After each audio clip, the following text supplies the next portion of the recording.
Kiwis love a thirst. Like Finn, we're making waves. Generate. Switch online today.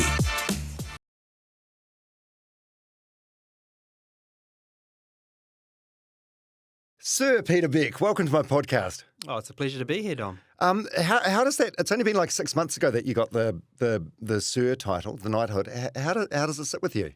It's very odd, to be fair. It's very odd, and it takes a while to kind of process that, and obviously a huge honour. But the way I look at this one is it's for all the entrepreneurs and engineers in the country, because there's not that many of them that get a title. So I take great pride in the fact that it's for it's not. I don't really think of it as for me. I think it is for that type of people. Is it your email sign off? No. What about when you fly and the forms you have to fill in, sir? No. Oh, come on, lean into it. It's only the people I don't like. Then you got to call me sir. If I don't like you, then that's when you know. Hey, it's great to have you here. You've been like this is going to sound like an ask-us, but it's factual. You've been like a dream guest for the podcast, and I happened to bump into you a couple of weeks ago at this art gallery in Parnell, of all places. So I went on up and introduced myself, and I got the surprise of my life. Like you said, you're familiar with the podcast, which was really it was humbling. Yeah, no, I really enjoyed the work. So congratulations on building a great platform. Yeah. Oh, likewise. Yeah. And I said to you, I'd love to get you on the podcast, and you palmed me on to Morgan, who's your Vice President of Communications, and I thought that was going to be the end of it. I thought this is Sir Peter's get out of jail free card, but she responded that same day, and we locked in a date, and here we are. Yeah, there you go. Yep, system works. And I've done so much research on you the last couple of weeks. I reckon I've just about read and watched everything there is to see about Peter Beck. One thing I've noticed is there's not a lot of personal stuff online. Is that by design, or is it because the interviews you do, they're just way more interested in this amazing company you've built? No, I mean it's by design. I mean I try and keep our family life out of the rocket business, and that's a conscious decision. It's a tough enough thing by yourself, let alone dragging your family all through it. So I try and separate those two as much as possible. So what does an average day look like? Well, I don't know. It's just America starts at sort of 3 a.m. in the morning. Quite often there'll be a few. I really try and avoid the 3 a.m. morning meetings. Those ones throw me a bit. 2's fine, and 4's fine. For whatever reason, 3 I really struggle with. So the day starts pretty early, and then America wakes up and then goes to sleep, and then New Zealand goes to sleep when New Zealand goes to sleep. We don't have any operations in Europe, thank God, because if it was in Europe, there'd be zero chance to get any sleep. So I saw a quote online from the NVIDIA co-founder and CEO, Jensen, and he said, I work from the moment I wake up till the moment when I go to bed, and I work 7 days a week. When I'm not working, I'm thinking about working, and when I'm working, I'm working. Yeah, does that sound? Sounds about right. Yeah. Does it really? Yeah, my family have got photos of me every family holiday, every time. It's just like the family joke. There's everybody doing an activity, and there's me stood to the side on my cell phone, and there's photos of us all around the world as a family doing that, but. It's the way it is. Like, you don't achieve something big on kind of an 8 to 5, 5 days a week kind of timeline. If you want to achieve something big, it just has to be all consuming. You just love it, eh? You've just got like dead aim. You've got this goal, and you know what you want to do, and nothing's going to stop you. Yeah, I mean, I think it's really important what we're trying to achieve, and I mean, it's a tremendous amount of Type 3 fun. But what's Type 3 fun? Oh, it's the fun, Type 1 fun is just actual fun, and then Type 2 fun is like, it's not that fun at the time, but you're still relatively enjoyable. And then Type 3 fun is like, it absolutely sucks the whole time, and then maybe a couple of years later you look back on it and go, oh yeah, that was actually fun. I've never heard that before. Where did that come from? Well, I don't know. I thought everybody knew that. Yeah. How well known are you in New Zealand? Like, do people come up to you and have selfies? And are you aware when you go to restaurants and things of people sort of staring at you, or what do people come up and talk about? Yeah, I mean, yep, that happens. That happens a bit. Yeah, a little bit. How does that sit with you? Oh, it used to be, super odd, but people always have just the loveliest things to say. And being a public company now, so many people have, are shareholders in the company, and so they feel like they have a little bit of that ownership as well. So, it's always been really, really lovely. I mean, so yeah. The public company thing, yeah. So I bought some stock in Rocketlab when it first went on the NASDAQ. When was that, by the way? 2021? 21, yeah. Yeah. And it sort of went down, and then it's just sort of been sitting there, very small amount in my shares account, doing not much. Yeah. And then earlier this year, I had Paul Henry on the podcast, and he told me I should put some money on Rocketlab, so I put some more money in, and it's gone exceptionally well for me. And I've got 600 shares in the company. How many do you have? I think it's about 10%, just a bit over 10% of the company. Yeah. So are you comfortable talking about this? The shares and the stake in the company and stuff? Well, yeah. I'll tell you if I'm not. Yeah, okay. Yeah. Okay, cool. So the night we met at the gallery in Parnell, you became a billionaire overnight, on paper. Yeah. But you went to sleep, and then overnight you made like $200 million or something crazy like that. Yeah, I mean, I guess I don't really think of it like that. I mean, as you say, it's on paper, and we're trying to build value, in the company for everybody. To be honest with you, the more satisfying thing is seeing a whole bunch of staff all of a sudden, all their hard work being recognised, and also investors who have been along for the journey. That's much more gratifying than seeing some things on a paper for you. Yeah, you're just not driven by the money at all. Look, if I wanted to make $1 billion, I could have think of 1,000 things easier to do than this. So for me, that's not the motivation. Of course, we're a publicly traded company, so we need to maximise value for the shareholders. Yeah. But I mean, for me personally, the thing that wakes me up in the morning with a jump in my step is that the space industry is one of the few things in the world that you can have tremendous amount of impact. And the way to think about the space industry is it's like infrastructure. So when you put up a satellite into low Earth orbit, it provides, say it's a weather satellite, it provides weather down to people on Earth. Great. But the reality is it provides weather to literally millions, if not tens of millions, if not billions of people down on Earth. And I don't know any other infrastructure project that you can do that has so much impact. Like if you go and build a new harbour bridge crossing, right? That's great. It affects everybody in Auckland. Doesn't matter a toss for someone in Invercargill, but it affects a relatively small amount of people in a positive way.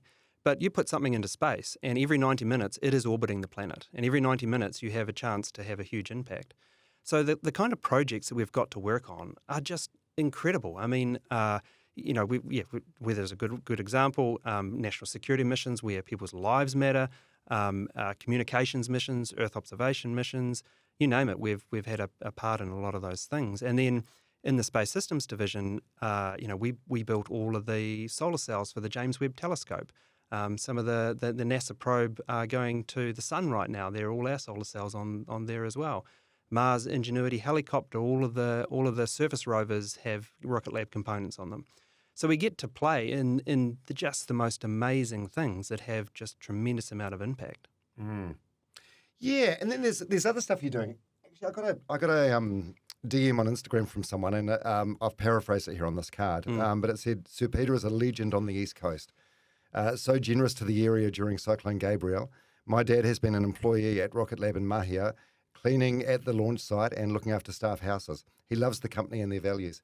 So it's not just the stuff you're doing up there. You're doing like a great job down here on the ground as well. Yeah, that must be like incredibly gratifying. It is. Yeah, no, it is, and I think that's. Yeah, I mean, look, the technology is exciting and all the rest of it, but at the end of the day, as I was growing up, the only message I had from my parents is have the most amount of impact you can have with your life, because you're here for a short period of time, and that is a measure of success. Is how much impact can you have to people, to society, to the planet, in the time you've got on this planet. So that's kind of the guiding light. Mm. I noticed you just rolled one of your R's before. We'll get, and you did mention Invercargill as well. So we'll get into your roots because that's part of the story. That's part of the Sir Peter Beck story that I love. Like I had my cousin on the podcast a few weeks ago, Sonia Williams. She's one of the founders and 3 EOs of Sharesies. Yeah, a great company. And she's from Levin, and I said to her, you know, part of the inspiring thing about your story is that there might be some kids sitting in Waipahu College that, I don't know, when you're in a small town, it's hard for other people to understand, but you do have these sort of limiting beliefs to a degree, I think. You must find that like being from... Not really. I think a lot of people do. Like I don't know, maybe it's sort of changed now. You and I are a similar age, but I feel like, you know, there is something about being in a small town or a small city that sort of holds you back a little bit. Never for you? Never for me. No. Never for me. I mean, I was lucky to grow up in an environment where anything was possible. You know, if I came home and you know, said that I was going to build a rocket, for example, it wasn't, you know, oh, be careful with that. I'm not sure you should do that. You know, that could be dangerous. It was, well, if you're going to build one, make sure you build a really, really big one. So there was never any kind of you know, ceiling, if you will, on what we could achieve as boys. You know, in my childhood. But you even got that from I know a story about the school calling your parents and saying, oh yeah, like Peter's dreams are too big. Yeah. What was the story with that? You talked about this in a TED talk. Yeah, you know, so I mean, I knew exactly what I was going to work in the space industry, and at what age? Like secondary school? No, it was earlier than that. I mean, I don't know. I remember writing a report on Halley's Comet, and that must have been, you know, in Standard 4 or whatever year that is.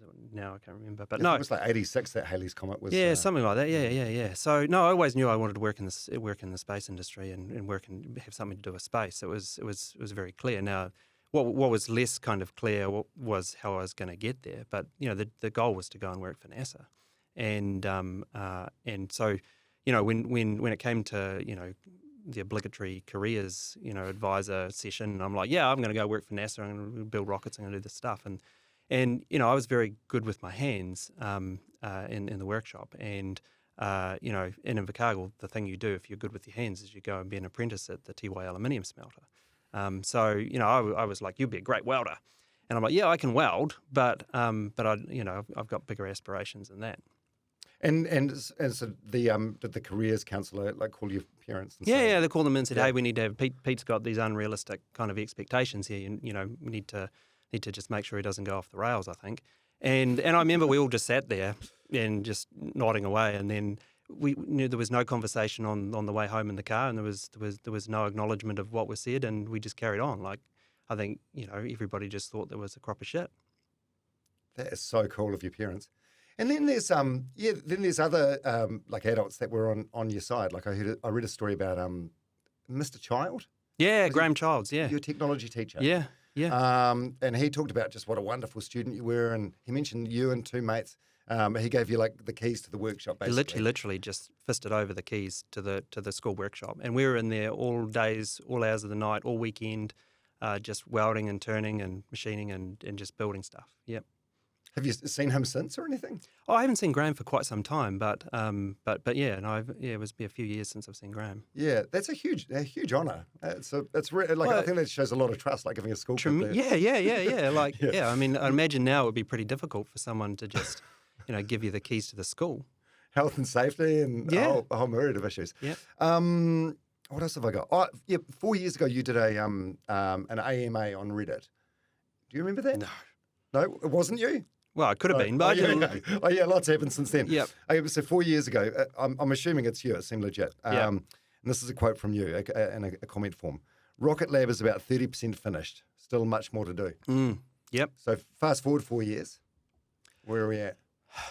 The goalpost keep changing? 100%. I think it's a baseball cap with a Mora bar and a string for sure.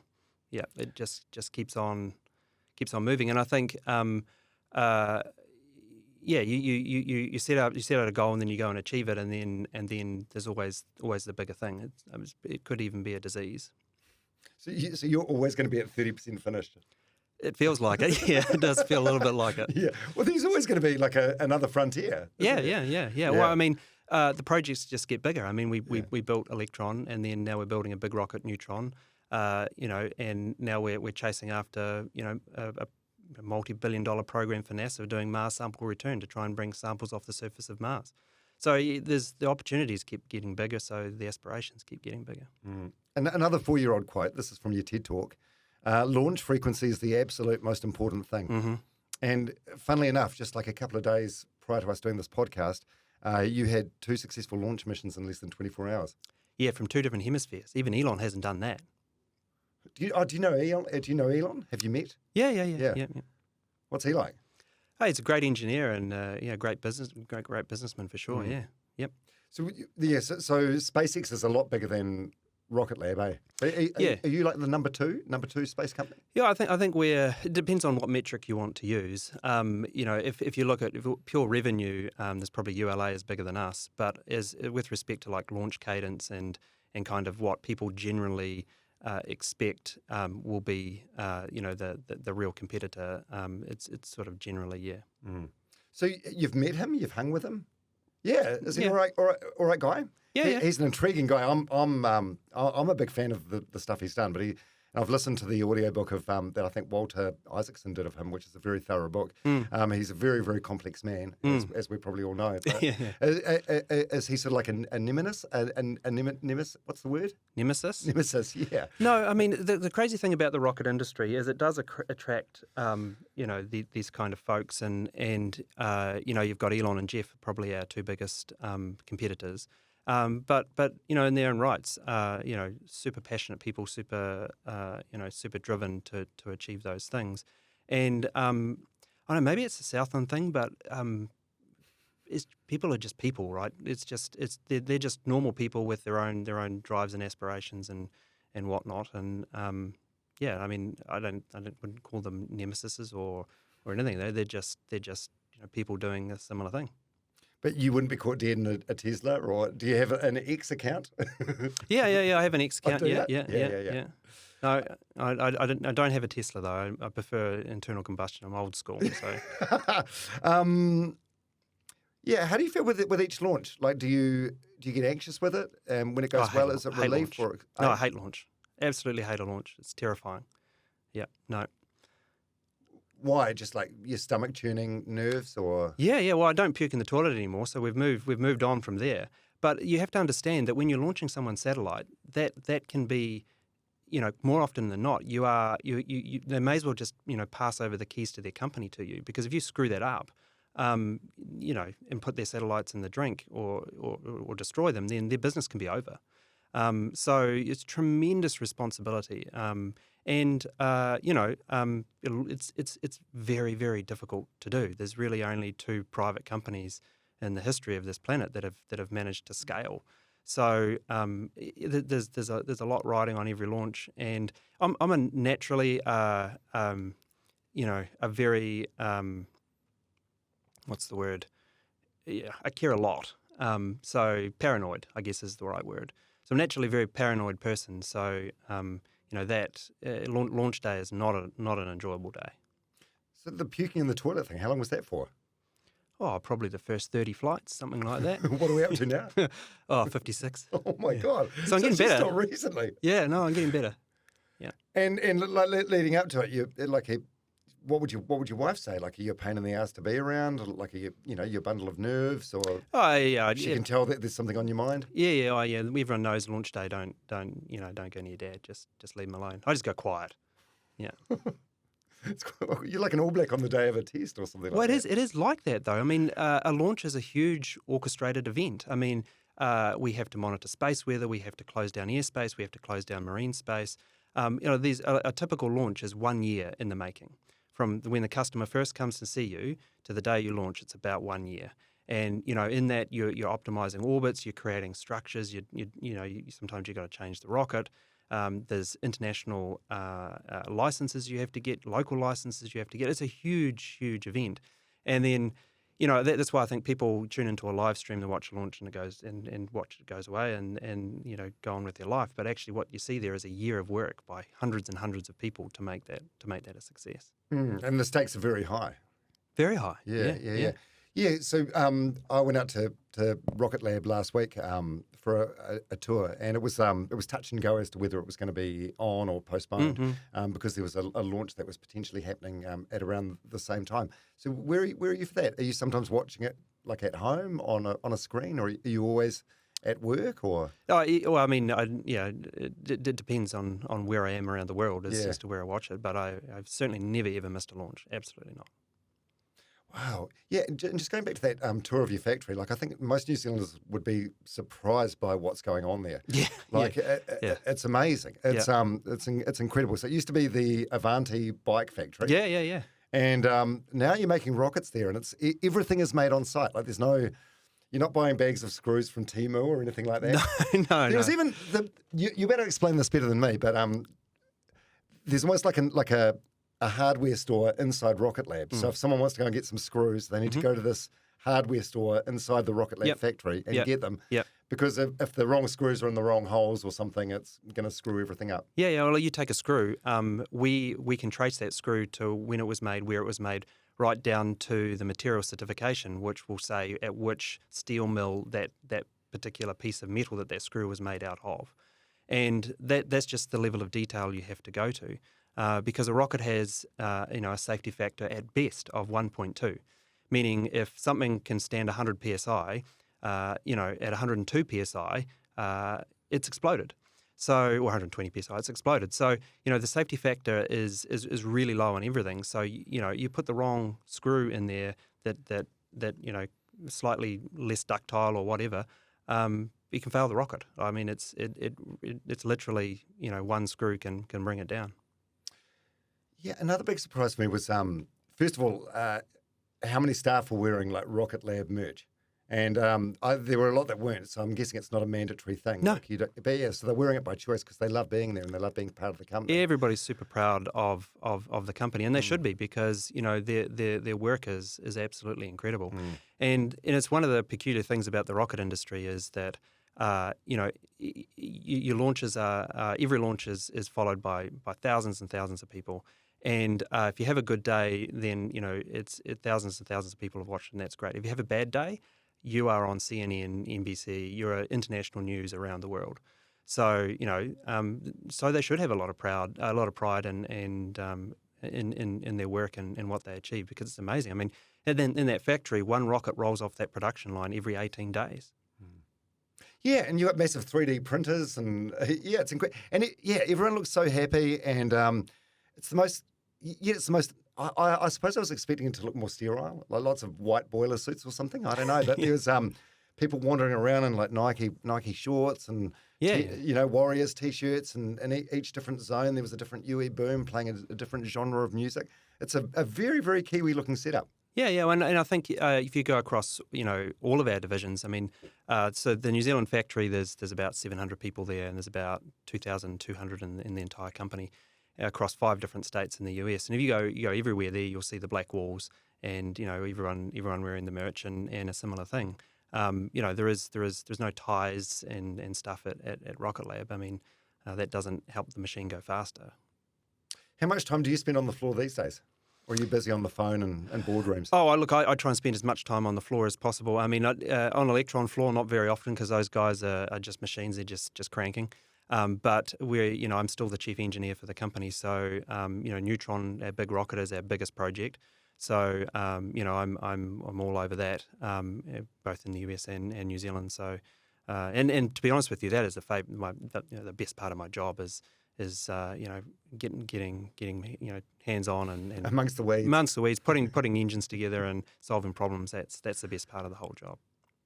Fuck yeah, you love it, eh? Oh, and the coolest I think reception area I've ever seen in a business in New Zealand. It's amazing. So did it remind you of 2001: The Space Odyssey as you walked in?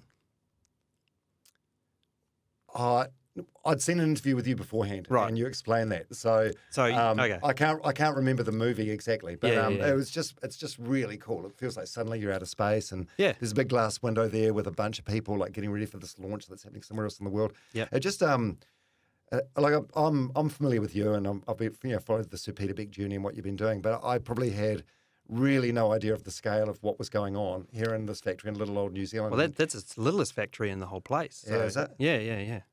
But you turn into the street, and what's this? Is it Mount Wellington? Yeah, Yeah. Mount Wellington, yeah. You turn into the street in the suburb of Mount Wellington, and suddenly it's hard to find a park on the street. and there's Rocketlab shirts. Yeah, people don't like us about that. But, Hey? Yeah, we're not very popular with the neighbours right now. Oh God, I bet. Yeah. I bet.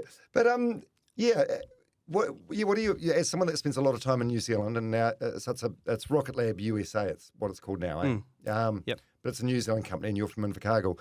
Well, we flipped into being a US company in 2013 when I started to raise capital out of Silicon Valley in the States, and then the New Zealand is a subsidiary of the US entity. Yeah. Right. But you see this factory, and it definitely has the feel of a New Zealand company. Yeah. What do you think are the big differences between like New Zealand and the US? I think New Zealanders are much more willing to take risks in areas that they don't know anything about, and I think the old adage where a Kiwi has to do everything is very, very true. So if you go around a lot of our US factories, you'll find in a lot of senior leadership positions there's a lot of Kiwis, the cultures are different but similar in a lot of respects. And the cultural elements of just work hard and make shit happen and all that are kind of consistent. But I'd say the one thing that we tend to notice is that Kiwis tend to be a little bit, and maybe it's like if you're a Kiwi, unless you build your own deck, there's something the matter with you.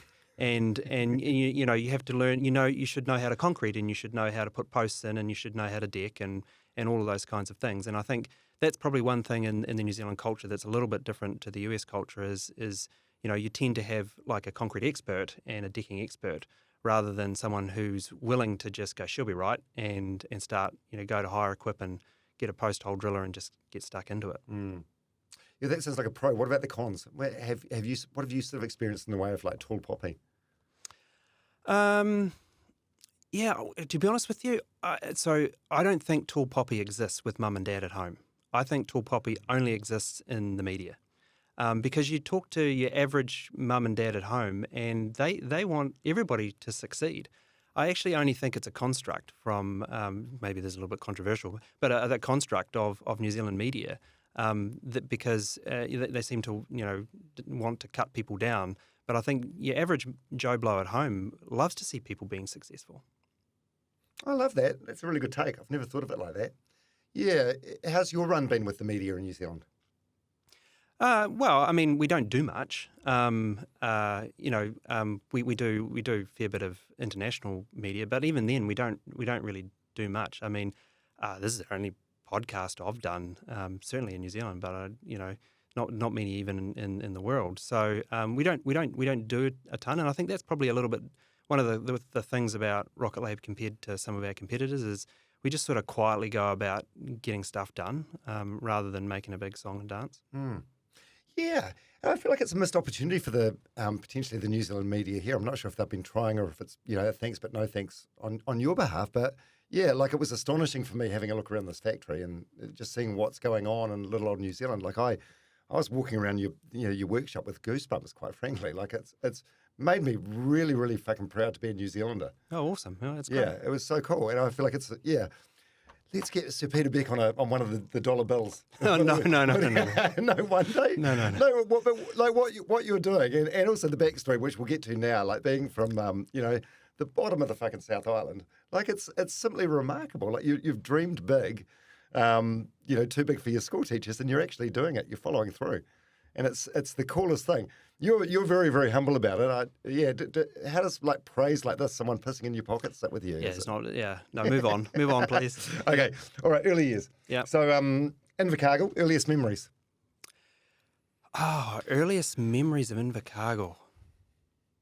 One of my earliest memories, honestly, is my father took me outside, and it's probably the catalyst for my interest in space.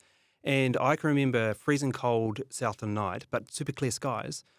Standing out there and him pointing at the stars and explaining to me that those stars were suns and those suns could have planets around them and this could be somebody on one of those planets staring back and looking at you.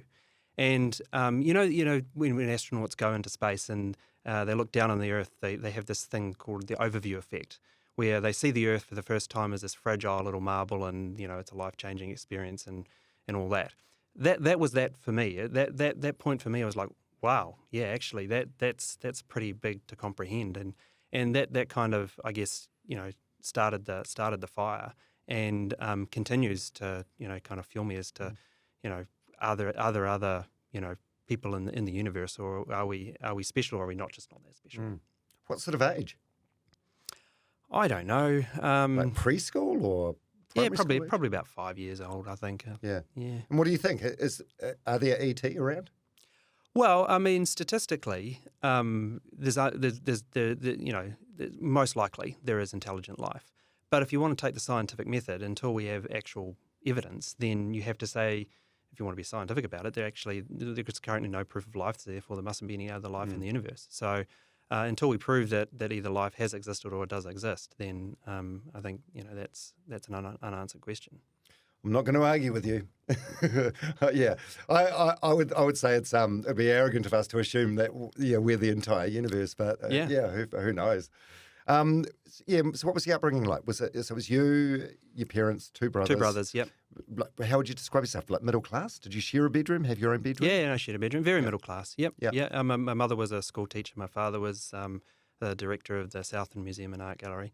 So no, very, very, very middle class. But we always did stuff. I think my father always kind of sort of did stuff that was, at the time, I guess, considered unusual.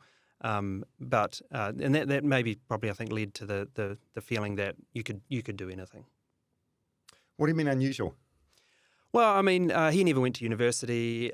He was a geologist, and he built the Southern Museum. He became one of the, if not the preeminent expert in nephrite jade, and travelled the world and did a whole bunch of kind of amazing stuff. Yeah, was there a sculpture as well? Isn't there? Sculpture, yeah. There's like a umbrella sculpture and sculpture. Yeah, they're scattered all around the country. Right, yeah, right. Yeah. And your granddad, was he mates with Burt Munro? Yeah, my grandfather, Truesdale Beck. So, he used to hate Burt Munro because he'd come to Beck Motors, jump on the Beck Motors lathe and make a her of a mess, and then walk out. And my grandfather used to chase him out with a broom because he'd just leave a mess behind. Fuck, that's a great story. That World's Fastest Indian with Anthony Hopkins, one of my favourite movies of all time. Yeah, no, great movie. Yeah. Can you see the parallels between yourself and Burt Munro? No, Burt was an amazing guy, but his stuff was a little bit on the rough side. It needs to be absolutely perfect for me, I'm afraid. Oh, actually, I've got a photo here contrary to that. Yeah, but look, it's beautifully made. It's beautifully made. What is it? Can you describe what you're looking at? That's my rocket bike. Yeah. No, but look how beautifully made it is. Looks like a giant garlic bread underneath. Well, those are pressure vessels. Those are old oxygen bottles that I got from a wrecker that were condemned. That ended up holding the propellant. Yeah. So how old were you when you made that? Probably 18, 19, something like that. And it went something like 140 k's an hour and 0 to 105 seconds or something like that? Yeah, it was a good ride. Yeah, no, there's nothing like riding a rocket bike, actually. Like if you've ever ridden a fast motorbike, the acceleration is great, but it kind of peters out. As you go faster, the air resistance increases, and you have that moment where you have to change a gear, where there's a slight lapse in acceleration. When you ride a rocket bike, you push the button, and because you're depleting the mass, and the mass is the largest mass of the vehicle is the propellant. As you're depleting the propellant, the bike gets lighter and lighter and lighter, and cancels out the air resistance. In fact, so when you're at the end of the burn, at the fastest speed, you're feeling the most amount of acceleration.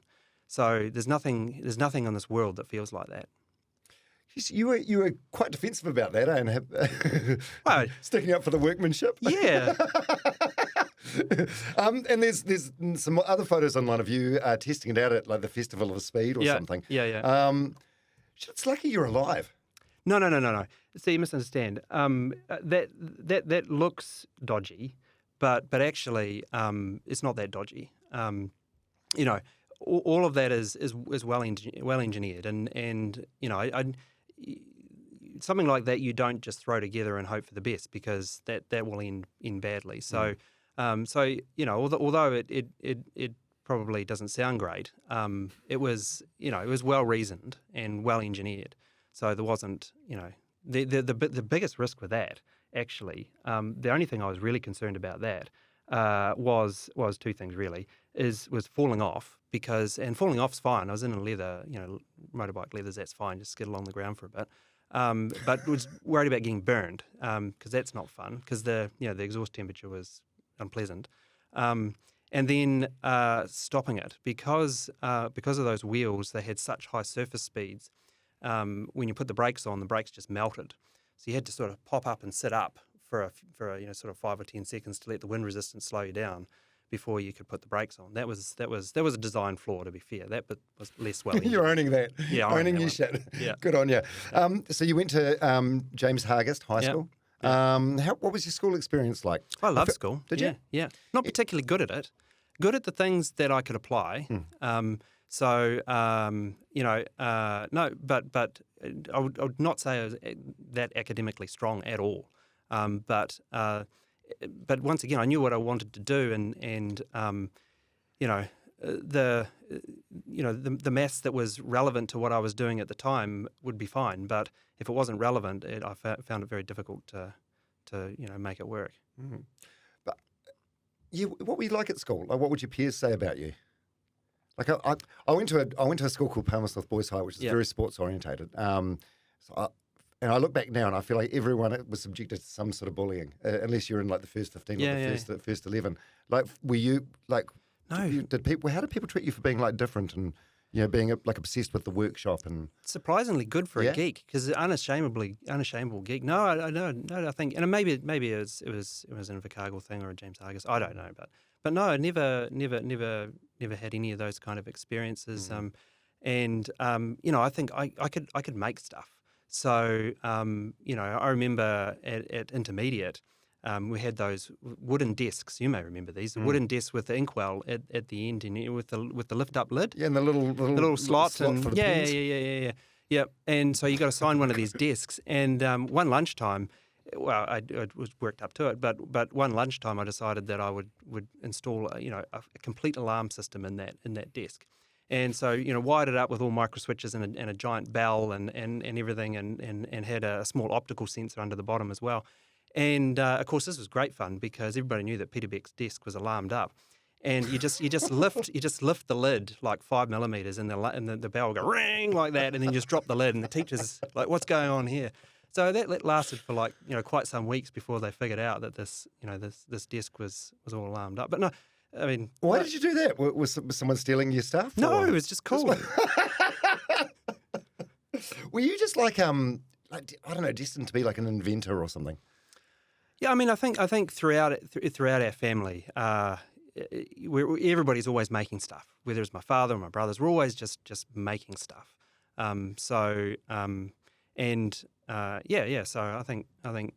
it was just natural. Yeah. So. Yes, so your dream then was to basically start Rocketlab, or what is now? No, my dream was to go and work for NASA. Right.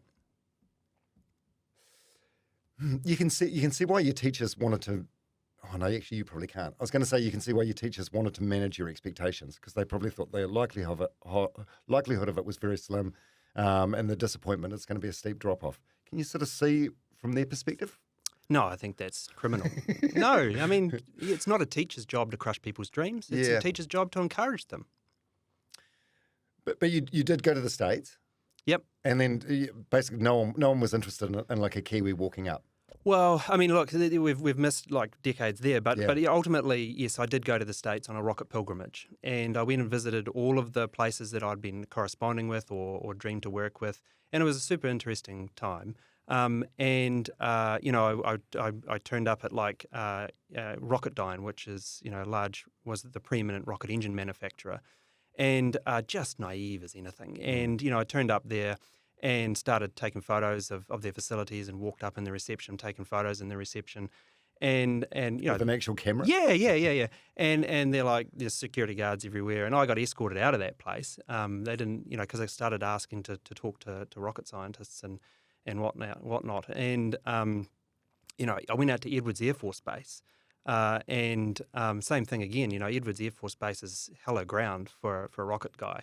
And, big security, entrance at the front. And it's funny, I've actually got a picture. Only got one picture off of the Edwards Air Force, base logo, and it's all on the piss. It's all on the angle. Because at that very time, I had my arm grabbed by a soldier with a gun, inquiring why I was taking photos of this military base. But just so naive. And but anyway, I did go to NASA, and I got a tour of the JPL facility, and it was super depressing. It was really, really depressing. Because this organisation that I'd dreamed of working for, and I thought NASA was like it was in the Polar era, a bunch of young engineers running around doing the most amazing things. And by the time I got to NASA, the average age was 52, and everybody's just talking about stuff that they used to do. And it just completely lost its way. Space shuttle was starting to look like it was retiring, and it was all just really grim. So we'll loop back around to the Invercargill stuff. But so you left America sort of disillusioned, and that's when you decided to start up your own. That was the impetus for starting it. Is I sat on the plane, and I also learned a couple of other things. So I went to the Mojave Desert, which in the Mojave Desert there's a whole bunch of rocket startup companies, and I went there, and I remember going there, and I went to this one company, and super cool guys, and they showed me their torch igniter, that they're very proud of this torch igniter for a rocket engine, that the US government had funded them through various SBR funding, it's called, and it was like $1 million of funding, and which at that time was just the most insane amount of money. I've never heard of so much money. And for this torch igniter, and they brought it out to me to show me, and it was this janky machined thing screwed to a piece of plywood. And I'm like, this is $1 million worth of rocket work. This is insane. I can build my torch igniters look way better than this. And I got talking to these guys, and they were having the same combustion instability issues as I was having with my engines, and then like everything was the same. And so I kind of realized, look, I had this impression that I was at this level, and everybody else was way up at this level, and I realised that wasn't the case. The levels weren't hugely disparate. The levels were actually pretty similar for where I was at to a lot of what these startup companies were doing. Right, so it's like an epiphany in the best sort of way. Yeah. But to counter that, nobody in America is going to employ a Kiwi that comes from a country with no space industry, that has no degree and no experience in the space industry. To work in the space industry in America, it's a dual use. It's called a dual use class. So basically, you have to be a US citizen. You can't turn up there unless you get a green card or a DSP-5 or you're a US citizen. So just the regulatory hurdle to get in there is enormous. So in order for that, a company would need to sponsor you in. There is no chance that a company is sponsoring in a guy with no degree from New Zealand to go and work on rockets. There was zero opportunity to go and do that. So how old were you then? Early 20s? Yeah, early 20s. Yeah. So were you depressed for a while? Yeah, a little bit. So I remember we basically finished up at JPL, and I think the next day we got on the plane, or might even been that night, got on the plane back from LA to New Zealand. And there's nothing like 12 hours of plane flight to reevaluate your life. And it was a little bit disappointing.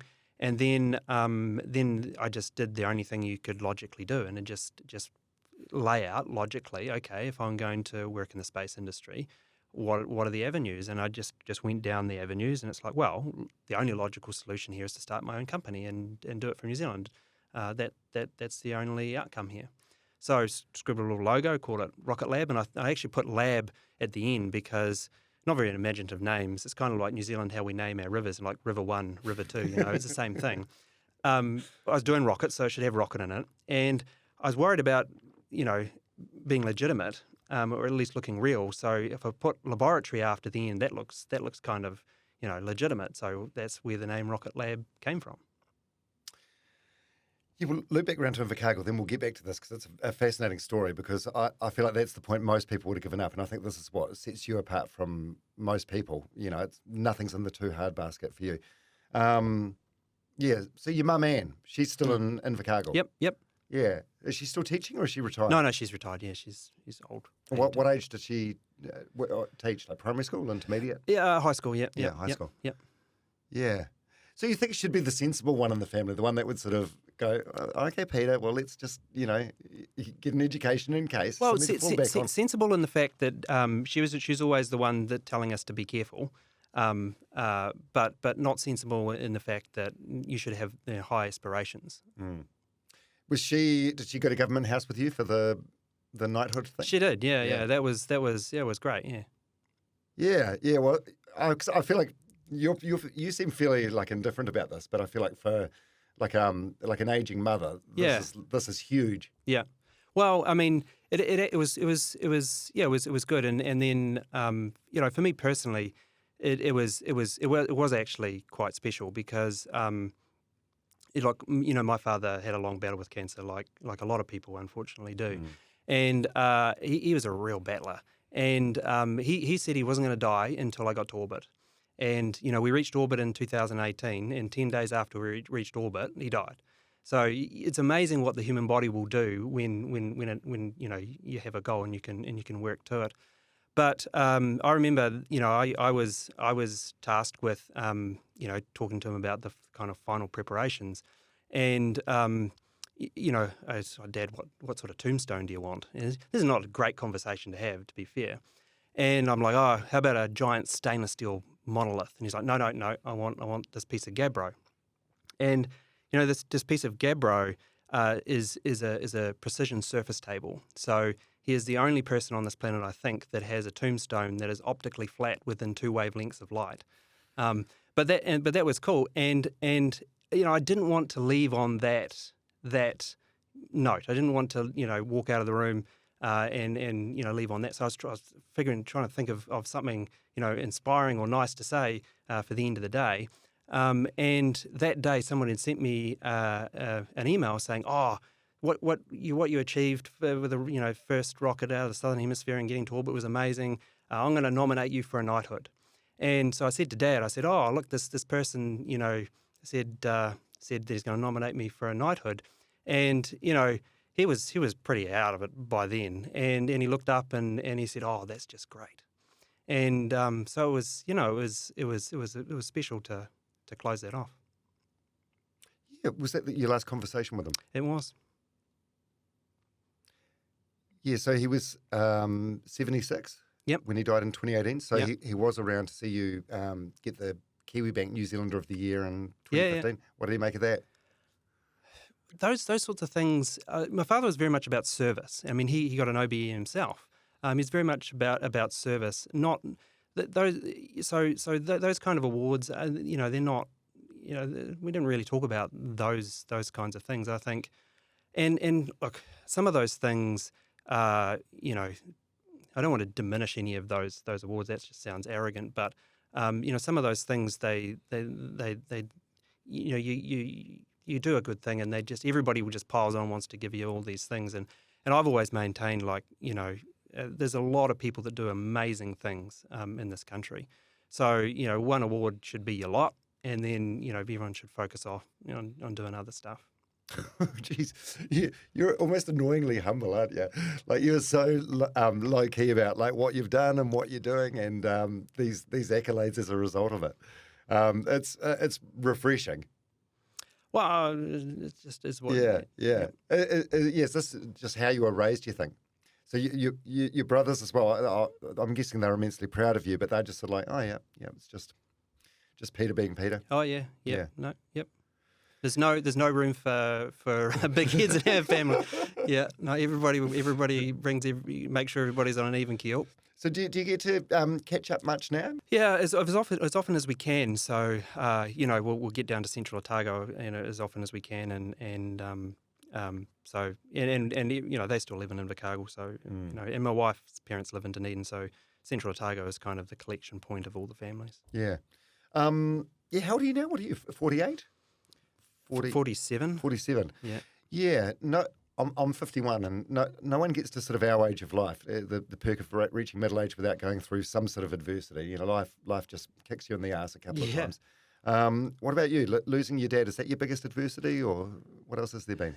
Well, I'd say I'm tremendously lucky. Yeah. I look at a lot of my friends and other people, and they've had to deal with way worse stuff than I have had to date. And of course, losing a parent is always a difficult thing. But I don't know.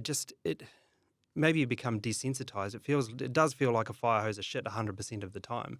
And you ask any founder running a company, that is the reality of running a company. There's never plain sailing. But no, I think I've been tremendously lucky. I mean, compared to what other people have had to endure. Yeah.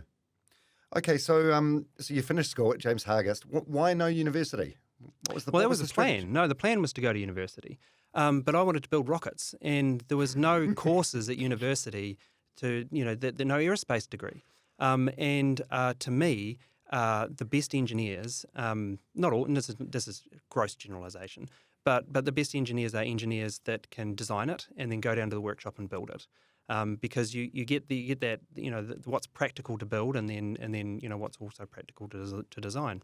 So I went off to Fisher & Paykel and did a tool and die making, which was the most precise engineering that I could do within the country. If you wanted to build rocket engines, then that is the skill that you needed. So the plan was always to go to university, but I just wanted to get a trade under my belt before I went there.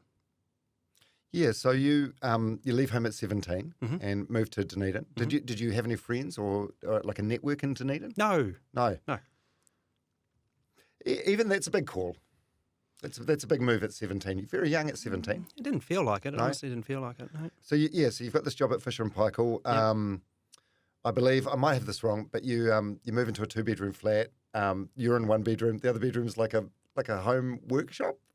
No, well, so for the first year or so, I moved in with a family, and that was Mum's way of making sure I ate, because one of the challenges is I would just go down to the workshop at school and just never eat. If you look at photos of me when I'm young, I'm emaciated.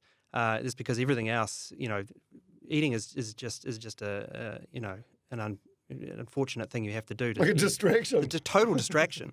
You should eat space food. Yeah. Dehydrated meals or whatever. It's not a bad idea. But she used to just slide the plate under the workshop door and, I'd trip over it on the way to bed. So she put me with this family so I didn't die, basically. And it's one of the reasons why I'm married to my wife is because she was worried I was going to die too. She used to cook meals for me. Like at Fisher & Paykel, everybody used to worry that I would, for my health. So they would invite me around and cook me meals and things like that. But what were we talking about? Oh, talking about you. This must have been further down the track. I must have got the timeline wrong. But you're living in a flat. Oh, with, So I bought a house. Yeah. So anyway, I bought a house. Did you? At what age? Oh, it's been 19 or something like that. Sure, that's impressive on its own.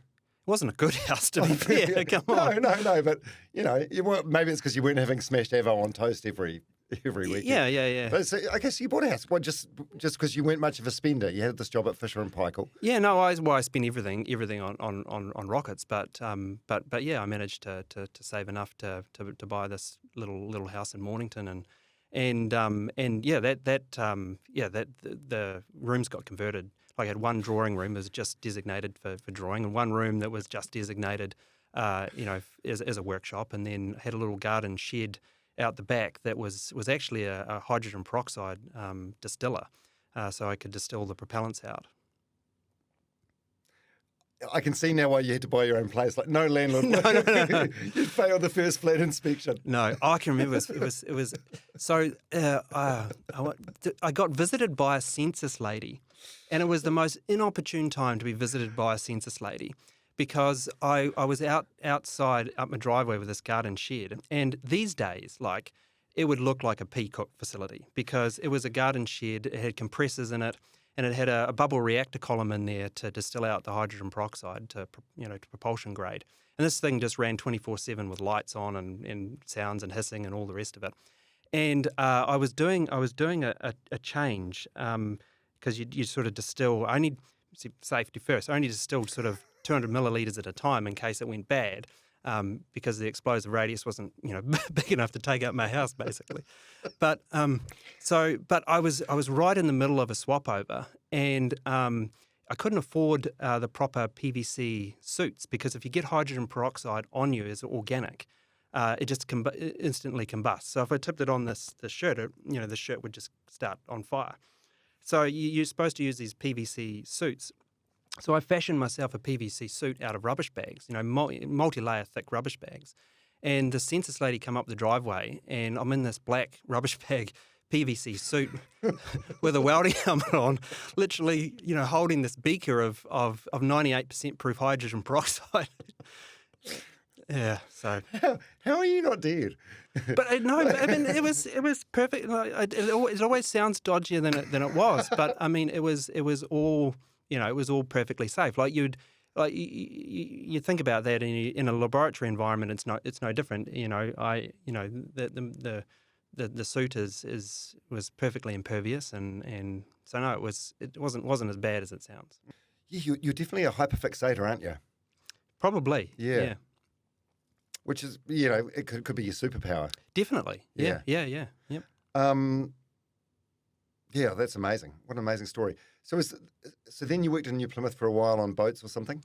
What's your recollections of that time? Yeah, so I was a project engineer for building a 123-foot super yacht.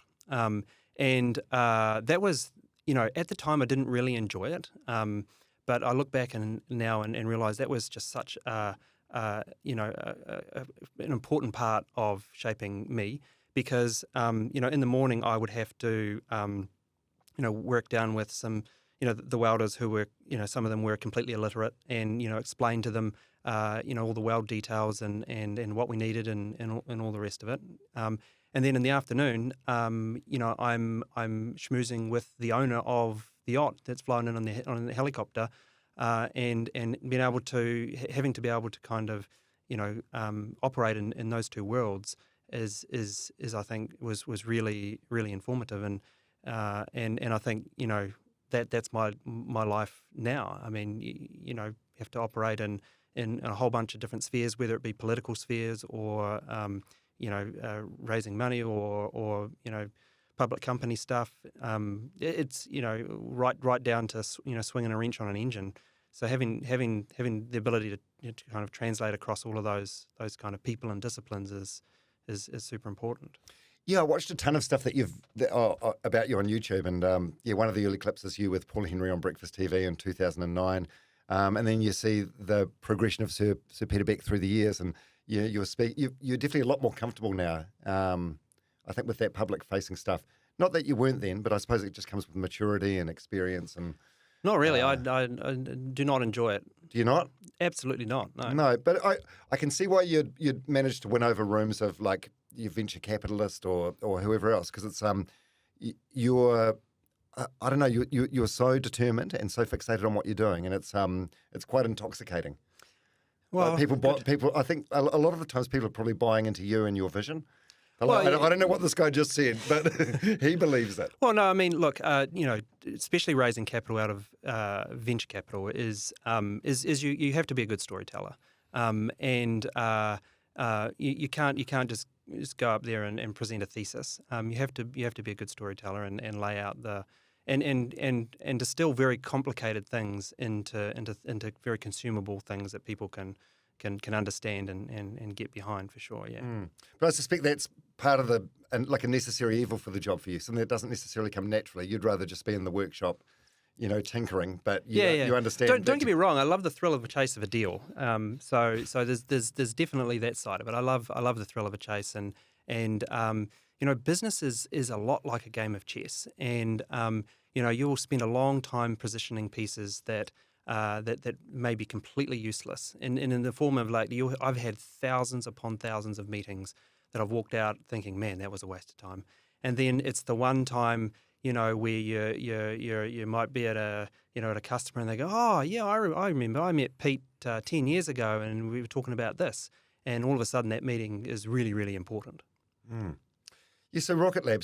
So you launch it, and then how long is it before you meet Mark Rocket?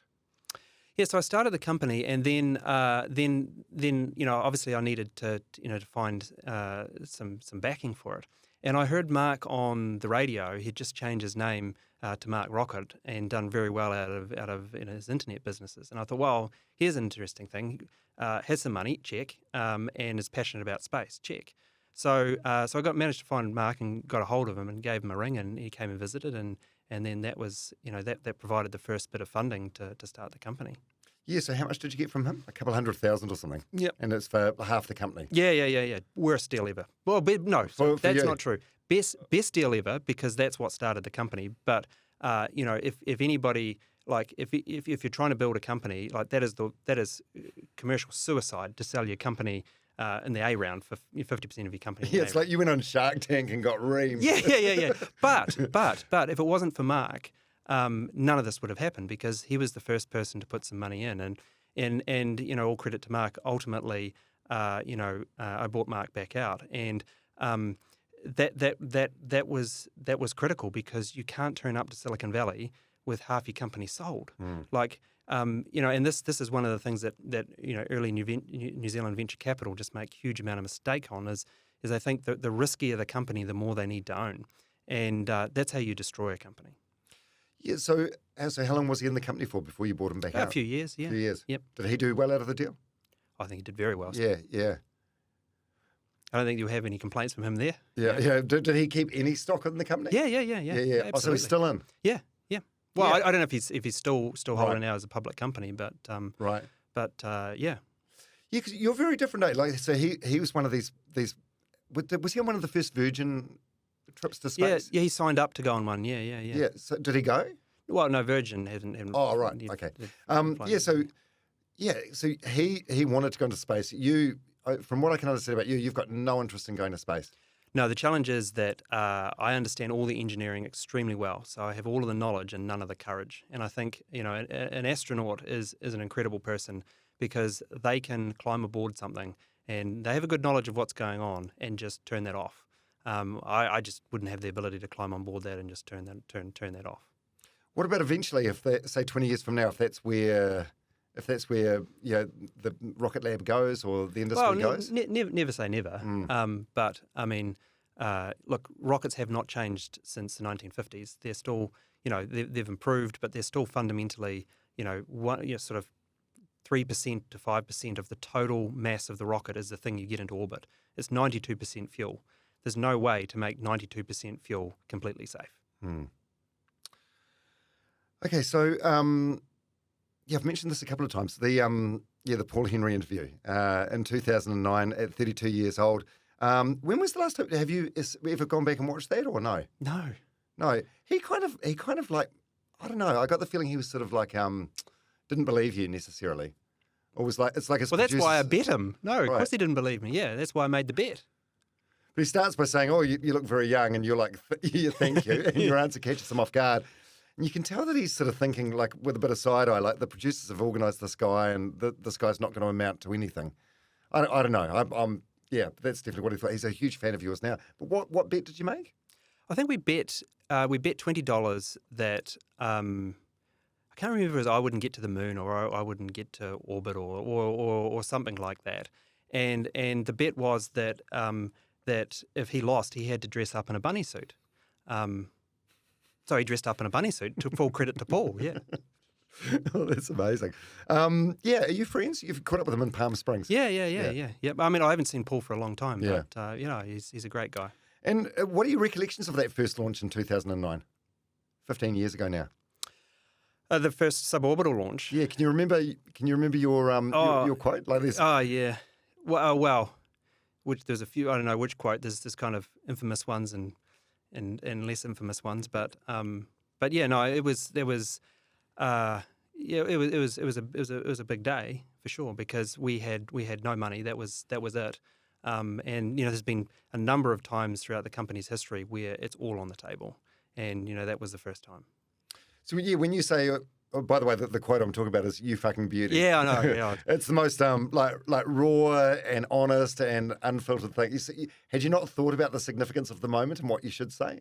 It was No, it's no, right up there with "We Knocked the Bastard Off" from Sir Edmund Hillary. Yeah, no, like you are like for 2 years is just you know, it was just 24/7 and just work to get to that point. So no, it's engineering execution. It's not. There's no time for that kind of nonsense. And when for that kind of nonsense, when you say it's all on the line, like what do you mean? So if it failed, Well, if that that's blew it? up on the pad, we had no resources to have another crack. If it didn't fly well, we had no resources. And you know, that launch, straight after that launch, I got on a plane and went to America. And you know, that was the time to make hay. That was the time to turn something into something else. And you know, following that, you know, I went and we kind of ran the company as a little kind of advanced technology house. We did work for US government, research houses, Lockheed Martin, and we built it like this little skunk works of doing crazy difficult things and then achieving them. And ultimately that kind of led to the point where I thought, right, it's time. I've got enough credibility and enough capability to go and build an orbital rocket. And that's when I went to Silicon Valley. Did you?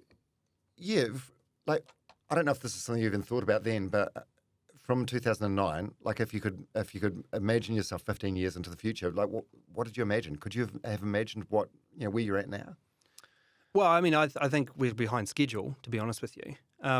So you know, everything expect everything to go way faster than it did. You know, we the first bit of money hit the bank for Electron in 2014, January 2014, and we had our first flight in 2017. Now, I was running around telling everybody we're going to have our first flight in 2015, and you know how naive I was then. But you know, I guess that, you know, the timeline is always feels longer than it should be, but it's, you know, part naivety and I think part optimism And part impatience? Absolutely. Yeah. You just want it done now. Yep. Yeah, there are parallels with you and Elon. Like in this book I was telling you about that I listened to, I think it was him making a public statement about how many Teslas they were going to roll off the production line in the next 5 years or whatever, and it was some outlandish figure. And his point of view was that, well, if we don't make it, at least, you know, to push the team to get as close to that as possible. I'd like to set a sort of unrealistic I think mine target. was pure naivety, to be honest Oh, with you. Yeah. Yeah, this is fascinating stuff. Thank you so much for being so generous with your time today. Oh, no. It's really cool. I've got some miscellaneous questions here. So the building launch in 2018, you had William Shatner over. Yeah, it was super cool. Yeah. How did that come about? Well, I saw he was in town. Oh, was he coincidentally in town? He was coincidentally in town, and well, we heard he was coming to town to do a show, and they were starting to advertise for it, and my EA Christy, I remember going into work in the morning and said, Christy, I know who's going to open the building. It's got to be William Shatner, and all credit to her, she just made that happen. And he's such a nice guy, such a generous guy, and actually to take a few life lessons from him is one day he was having a few tough times, and one day he just decided he's just going to say yes to everything, and he just lives his life saying yes. So when we rang him up and said, hey, can you open this rocket building? He's like, yes. And you know, we took him around the factory, and he stole an Ethernet cable around the factory, and then when he went to open the building, he did this great comedy gig where he said, I was just looking at your rockets, and he pulled this wire out from his sleeve. It was just an Ethernet cable that he grabbed off someone's desk and said, I pulled this out of the rocket. Does anybody mind? It's an incredible guy. Oh, that's great. That's so, and he's I find him inspiring because he's so old but still so vibrant. Oh yeah. Like he's so sharp and so Super active, sharp. so much going on. Oh, so Trump's recently been re-elected, and him and Elon Musk are incredibly tight. Yeah, what sort of impact do you think this will have on Rocketlab or yourself or space exploration in general? Well, I mean, under the new administration, space is clearly a priority. So that's great for us. What's also a priority is, a very commercial approach to space. Like space is kind of bisected into the old kind of dinosaurs who do cost plus contracting, and then the new space folks like SpaceX and ourselves that do firm fixed price. And so under the kind of new administration, firstly, space has a great priority, and also that way of working has a great priority. So these are great things for us. Yeah. And you're keen to explore Venus. Absolutely. Yeah. Wait, so Elon's what's the planet he's into? Mars. Yeah. So why is he into Mars? You're into Venus? Well, for very, very different reasons. So I mentioned it, before that my father took me outside to look at the stars and posed that question: is the life? And that's remained in my head. It's like, well, we really need to answer that question: are we the only life in the universe or not? And in Venus has a set of clouds, and at 50 kilometres altitude in the Venetian clouds, there's a very interesting atmospheric layer. It's kind of okay. I mean, it's still raucous, but it's okay. There's enough kind of environmental conditions at that 50 kilometre altitude that life could theoretically survive. And a very famous friend and scientist, Sarah Sager, she made the discovery of phosphine gas in that particular cloud region, and the only known way to make phosphine gas is through organic symbiosis.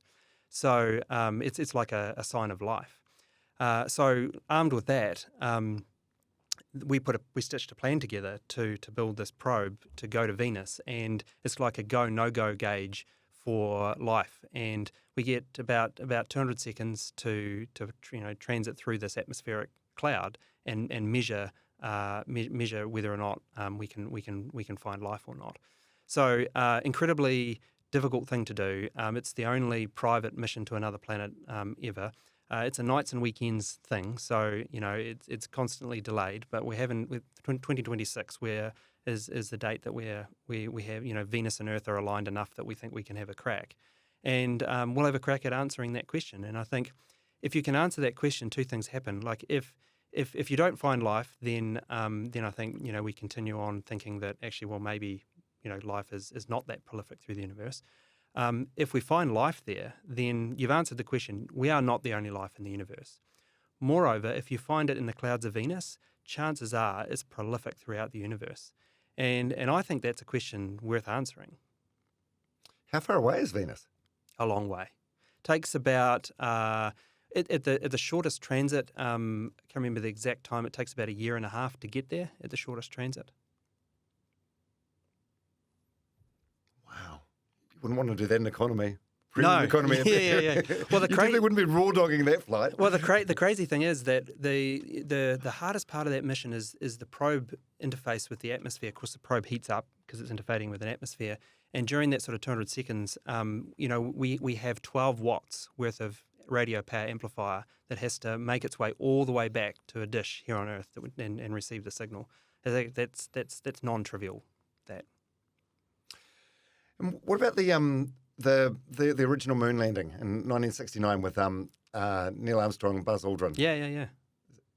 Did they go, or is it a film set? Come on. Come on. So it seems, you see the footage, it just seems very film setting. So anybody who has a doubt with that, I always say, go to Cape Canaveral and stand under a Saturn V rocket, and then look at the hundreds of thousands of engineers and scientists. And, if you can fool hundreds of thousands of the smartest people, that lived at the time and arguably ever lived, then that's some kind of cover up, because you can't hide that stuff. Oh, going by that answer, I'm taking it you're a curved earther as well. Very, very much a curved earther. Yeah, we live on a spherical planet for sure. Man, some of the footage I've seen from your launches and stuff, the footage is just exceptional, isn't it? Mm. When a launch first goes off, what's all the debris and stuff that's flying everywhere? Water. It's just water.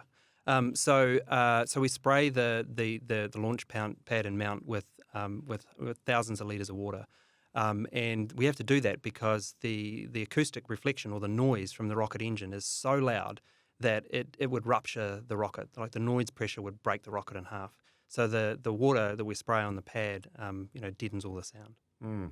And all the rockets you've done have all been they've all been like beautiful. They've all been like aesthetically really, really nice. Mm. Is everything to do with performance, or does aesthetics come into it?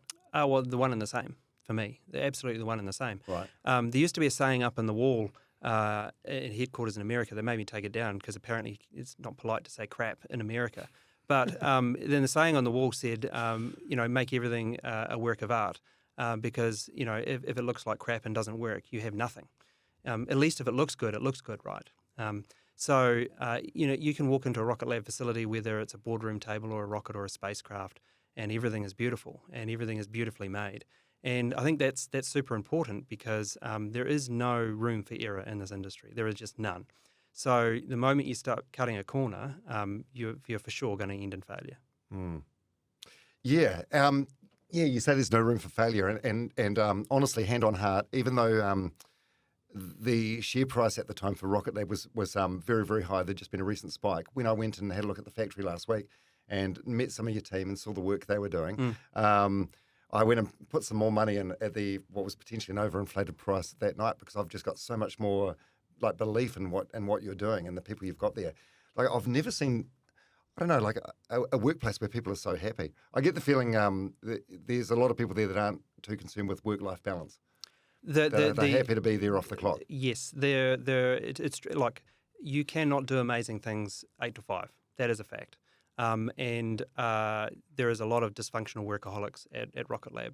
And if you look at our nearest competitor being SpaceX, the same. So you cannot be competitive if you want to just have a cruisy life and not strive for big things. And you cannot do amazing things in normal business hours. That is a fact.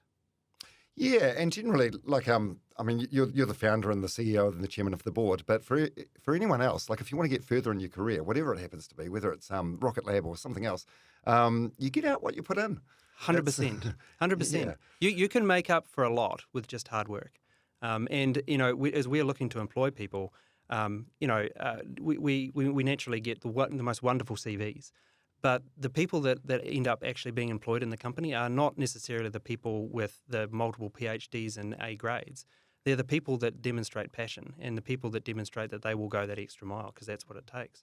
So, the best CVs, all the qualifications look the same. You just flip that page. What I really look for is what do you do in your spare time?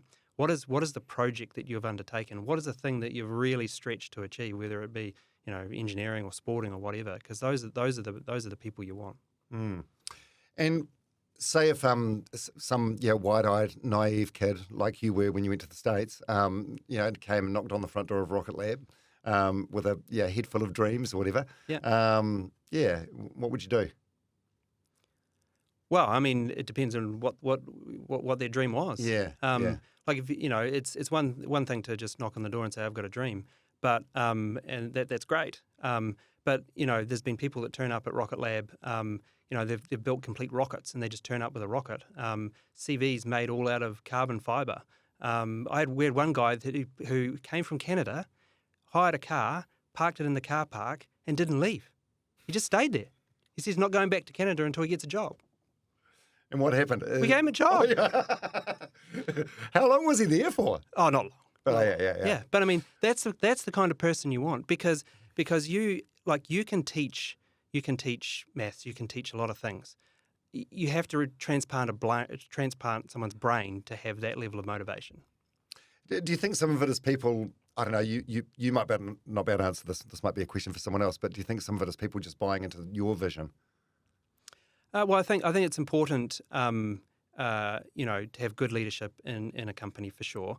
And as you walked in the facility, the first thing you would have read is that we go to space to improve life on Earth, and that means different things to different people. If you're working on the Mars team, that means going to Mars. If you're working on an electron production floor, that means enabling a customer to get to orbit to do the amazing things that they're doing. So it means different things to different people, and I think every company has to have a vision to auger in and anchor on because. It's great. There was a whole bunch of happy people there, but man, they have shit days too, real shit days. And I always say to everybody that when you have a shit day, go down to the factory and look at what you're building and look at the amazing things you're working on. You go and stroke the rocket, appropriately. Don't stroke it inappropriately, but go and just remember that that's going to space and that's got your DNA on it. And the amount of people that can put their DNA on a rocket that goes to space is extremely small on this planet. So you get to do the most amazing things. Yeah, I get the feeling your love for space and what you do has not wavered at all. Like I'm thinking about my career. Like when I was a kid at school, I really wanted to get into radio. I love the idea of being on the radio, and I managed to do that. Well, you're still here, so yours hasn't either. It's a different thing now. But when I started in radio, it was like I'd do this for nothing. Like I'm working in the middle of the night. I don't fucking care. I just love it. Yeah. And I'd spend weekends there tinkering around in the production suite. Then it gets to the point, you've been doing it a while, and, there's no way I'd work on a weekend unless I was, whatever. But I feel like you're cut from a different cloth. It's like I say, it's all in, and when you set your mind to something, it's all in. That's intoxicating, mate. Hey, one thing I like to ask all my guests about is some crunchy questions about mental health and things. So, how's your mental health? How are you today? How are you mostly? I wouldn't have a clue, to be honest with you. Well, I mean, so what I've learned is I have to find some kind of switch off release, because I'm once I fixate on something, it definitely fixate on something. I have to force myself to do things that enable me not to think about Rocketlab. So that's why I started to learn to fly a helicopter and got my helicopter's pilot's license, because you cannot sit in a helicopter and be thinking about rocket engine ISP, because you will die. So I have to find myself doing things where it's kind of forced shut off. Whether it's that or flying a jet or those kinds of things, that is what I think keeps my mental health sane, is trying to making sure that I enforce. But there's a same problem before, is like then those things start to get out of control as well. Gold mining. So I always love gold mining, and started off with a gold pan and great for the family, and we just puddle away in a river. And then, there's a better way to do this. We get a gold sluice box, and we get a gold sluice box. And then, there's got to be a better way to do this. Get a detector. Yep, we get a detector. Well, actually, now I need a gold claim. So I need one gold claim. I have to have two gold claims. Now I've got diggers and a trommel. So it can't. It starts to get. You have to find things that switch you off. But even those things, start to get carried away. So whatever you do, you want to do as well as what can be done. It seems to be that way. Yeah, I've learned that over time. What other hobbies? Helicopters, gold panning. Yeah, that's pretty much it. I mean, car racing as well. Do a little bit of that. But yeah. Are you able to watch like television or movies? No. It's a standing joke amongst my entire executive team. Is I'm a social retard. So there is like any movie or any book or anything is just completely lost on me, to the point that it's like taking the piss out of Pete as an executive team, because someone will mention a movie. You seen that movie, Pete? Pete's never seen that movie. So no. Not even. What about growing up? Like, were you obsessed with like Star Wars? Just in the workshop, 100% of the time. Yeah. Yep. What about when you're doing family stuff? So if you're involved with the wife and kids, are you able to go, okay, I'm going to be fully present for the next hour, 2 hours, however long it is? Well, you'd have to ask. I feel like I'm very present. You'd have to ask. Yeah. You'd have to ask them. But I mean, all credit to my wife, is she'll the way our holidays work is Pete needs to go to the UK for some meetings. So that gets turned into a family holiday, and I'll go and have meetings, and then I'll find myself at Stonehenge, and then it's good. Stonehenge is quite good. And but that's the way. It's not me organising the trip to Stonehenge. Like it's very much I'm led. Yeah. So you're at Stonehenge, but you're thinking I've got shit I want to do, but I think they've probably got a photo of me on the phone at Stonehenge, if we're honest. Yeah. Are you? Can the company be bigger than you? Like if you ever decide? Yes. No, this is super critical. And one of the reasons why, selfish reason, I decided to take the company public, was because you talk to Jeff and Elon, and it's very, very clear that when they depart the planet, is that going to continue? And I was terrified that, look, the one, as I mentioned before, the one thing that my parents said to me is make sure you have the biggest impact you can have. And the way to have the biggest impact is to have longevity. And you're only on this planet for a short period of time. So whatever you create, if you want to have, big impact, you have to create it for a long time. So I always worry that if I die, would Rocketlab stop? And that simply cannot be true. I've completely failed if that's the case. So one of the reasons to go public was that really enforces that generational thinking, building a multi-generational space company, building a profitable company that is enduring. It really is forced discipline. And in the space industry, that's sorely lacking. I mean, you look at the space industry, there's a tremendous amount of failure in the industry, and that's because a lot of people get enamored with technology, or before actually getting enamored with building a business that works. So for me, absolutely. So I think that the company is in great shape for sure, and will only get better. Yeah, but you're the founder, the CEO, the chairman of the board. Like, can you step back, or is there just no one that can at this point do any of the job as good as what you can? Truth be known, there's probably people that can do it better than me. But no, I think at this point we're at a critical point in the company's history. There's a couple of really big milestones that we need to tick over that will be huge for the company. And look, the reality is you're going to have to take me out in a box. I'm going to die at my desk probably. That's the reality. But or somebody convinces me I'm no longer useful.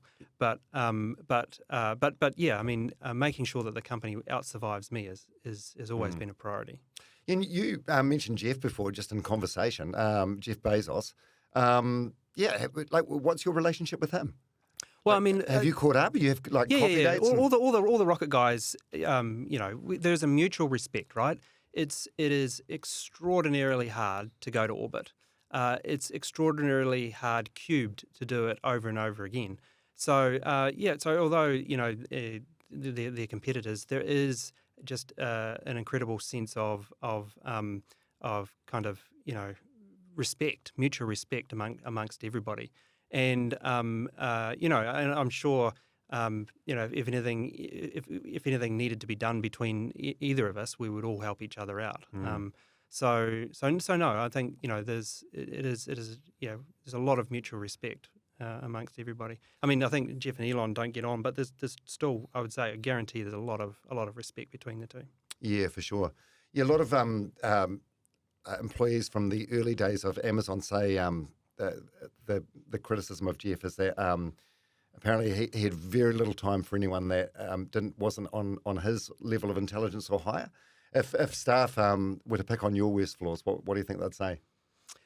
Oh, jeepers! I'm probably too intense. I micromanage. I get down into the details, I think those will be some negative traits.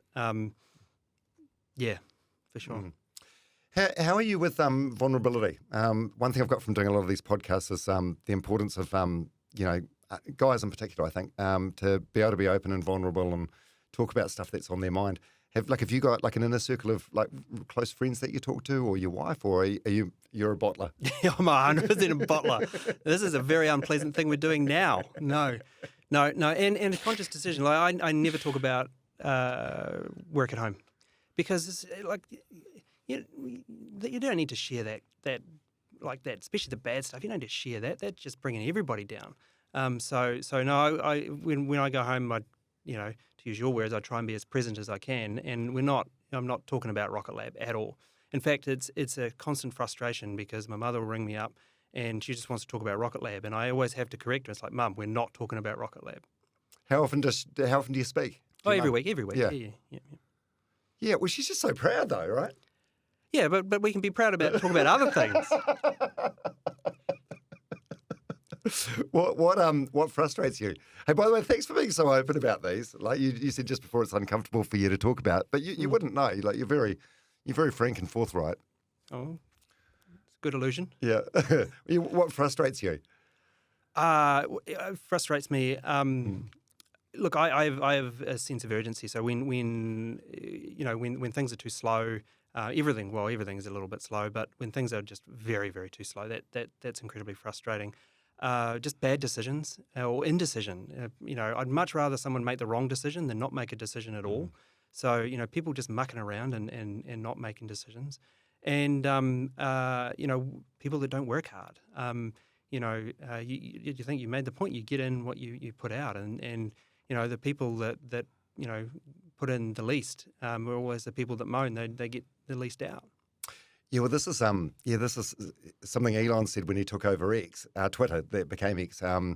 It was seen as very controversial at the time, but he was like, I want people here that want to be here early in the morning and be here late at night. I don't want anyone working from home. And it was seen as like a controversial statement, but it's like, like if you want the best out of your own life, you have to work hard at whatever you do, eh? And it's point to any company that has been incredibly successful, like a company that goes down in history that's worked 8 to 5, and I can't name a single one. Mm. So if anyone at Rocketlab is fixated on the work-life balance thing, do they sort of get like naturally, chewed up and spat out fairly? We're very upfront and very, very upfront with everybody that this is, if you're looking for a work-life balance and you want to cruise, this is not the place for you. Mm. And the reality is that we did the statistics, and it's twice as easy to get into Harvard than it is to get into Rocketlab. So the bar is extraordinarily high. And you're not going to be successful in the company if you just want to turn up and do your thing and go home. Mm. But likewise, the flip side to that is if you have drive and you have motivation, you can do anything. I mean, one of the guys, we hired a young guy, and he mowed the lawns at the launch site. That was his job. He said, I want a job at Rocketlab and mow the lawns at the launch site. So he mowed the lawns at the launch site, and he's a great guy. And then he got promoted, and he would do the weather balloon releases, and then he got in charge of logistics, and then he started taking on more responsibilities on the launch pad, and so on and so forth. That guy runs an entire facility in Baltimore, and one of our new factories. Young Kiwi guy. So the flip side to that is that if you're hungry and you're passionate, you climb as high as you want. Like, the opportunities for everywhere. That's inspiring. How much time of the year are you in the US? About half the year. Right. Yep. Jeez, it's full on, isn't it? yeah, it's full on. Yeah. It's a lot of flying. The flying must drive you crazy. Do you manage to have work that you can get done on the flight? Yeah.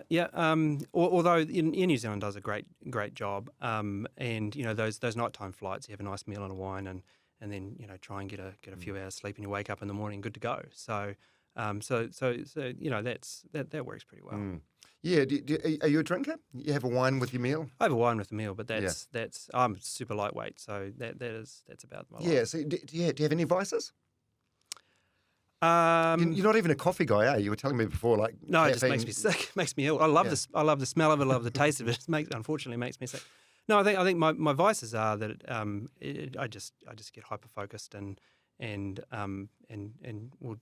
just won't stop. That's probably the worst thing is, and I'm sure if you ask my wife, she'd comment on plenty of things. But yeah.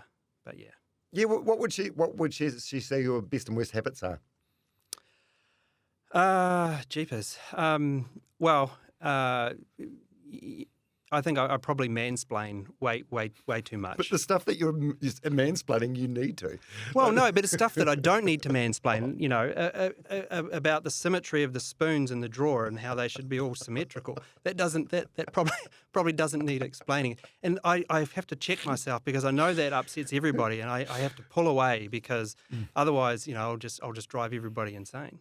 Do you notice things like that? So towels have to be on the rail evenly? Oh, absolutely, yeah. Everything has to be straight and neat? Absolutely, yeah. Yep. What about your kids' bedrooms? Is it you just let... Oh, you just walk away. Yeah. Walk away. Yeah. What about regrets? Any regrets?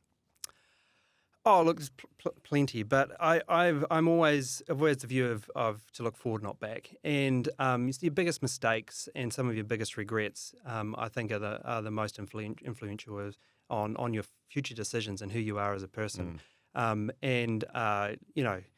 made a bunch of silly mistakes and a bunch of silly regrets. But I think, ultimately, I think that's only bad if you just don't log them. If you log them in your brain, then I think it's all good.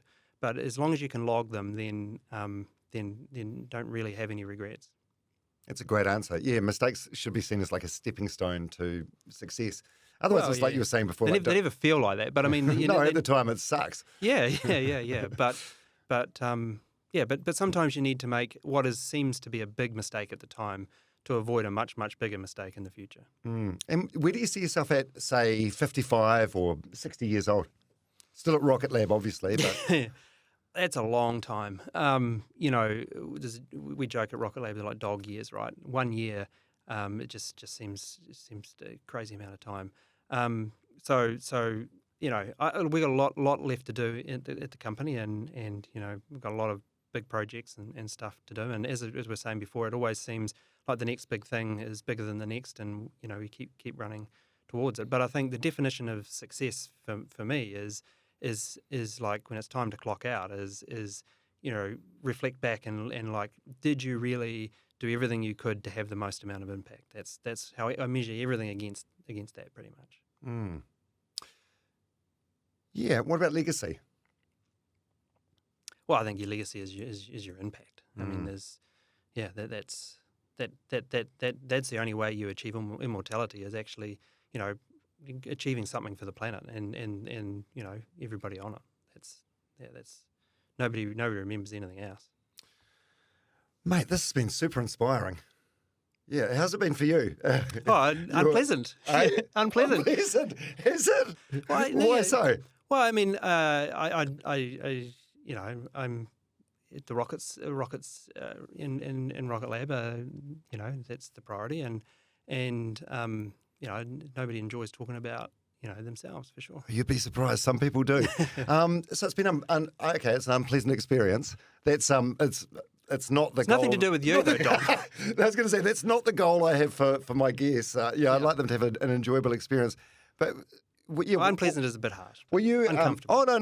No. It's interesting. It's a fascinating insight into you as a person. But I got the feeling when I cornered you at this gallery and asked you to come on the podcast that you were reluctant to do so, but you kindly did do so, and it's been bloody great.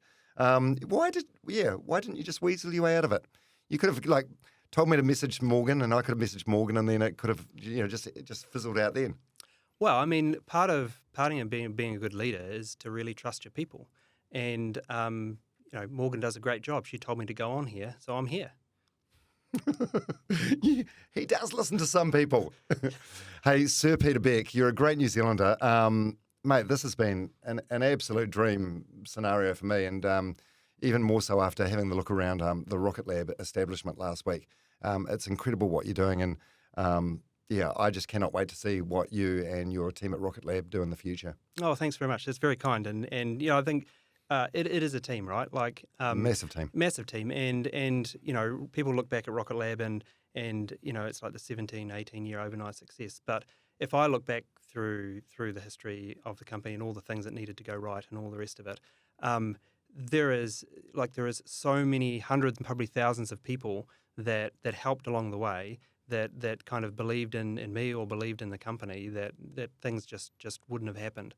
Whether it's, Michael Fay letting me use his island to launch a rocket from, or, NASA awarding us a contract for first ever, turned out to be third flight of our Electron rocket.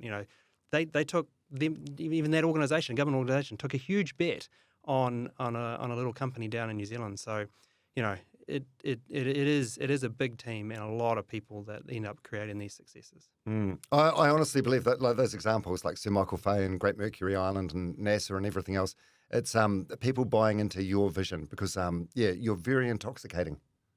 Okay. No, I don't know a lot of what you've said today, but I believe every word of it. Hey, Sir Peter Beck, thank you so much. Thanks, Tom. Appreciate it.